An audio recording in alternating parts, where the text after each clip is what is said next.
This is a dubstep bass with a metallic sound similar to artists like Barely Alive.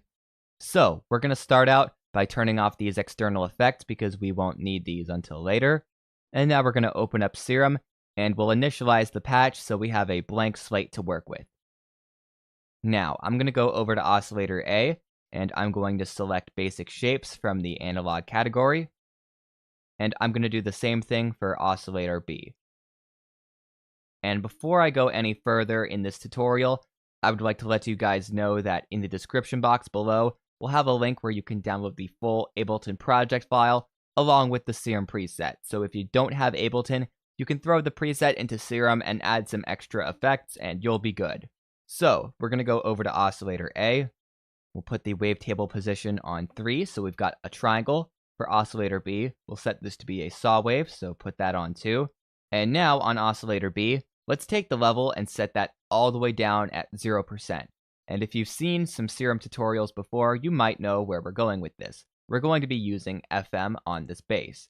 And remember, when you're doing frequency modulated basses or any other kind of FM sounds in Serum, you don't want to turn off the other oscillator, or else the FM won't work. You just want to leave it muted with the oscillator on. So put the level at 0% and leave Oscillator B turned on. Let's go over to the warp menu for Oscillator A. So just click right here and select FM from B. And now let's play with the knob and see if we can get a good sound.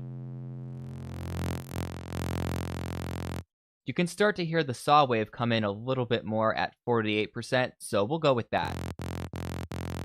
To get a more metallic tone for our bass, let's go over to Oscillator B, and we're going to set the octave to be up a bit. We could do +1, or maybe +2. I like +2 better. We'll go with that. And let's also go to the semi, and we'll put it up 7 semitones. This adds a nice contrast to the lower end of the bass. This is where you really get that nice metallic dubstep sound. Now I'm going to go over to LFO1. We're going to throw this onto the warp mode. And let's just take the modulation and push it back a bit, because right now it sounds pretty annoying. So we'll just click and drag. I like it better at 16 right here, so we'll leave it there.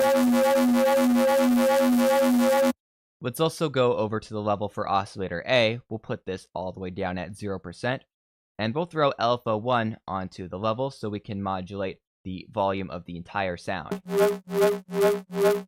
I'm going to turn this down a bit so it doesn't clip when we put effects on later.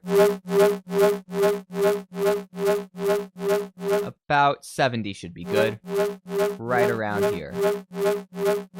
Now, let's go over to LFO1 and change the shape, because the default shape is kind of boring and it's not doing a lot for me. I already created a new LFO shape just for this sound, and I saved it, so I'm going to select that right now. It's called New Bass 1 right here. I'm going to slow the rate down to 1 second, and I'm going to set the mode to be trigger, so this pattern replays every time we play a note. I'm also going to set the voicing to be mono and legato, so we don't have any overlapping notes. And I'm also going to go over to LFO2.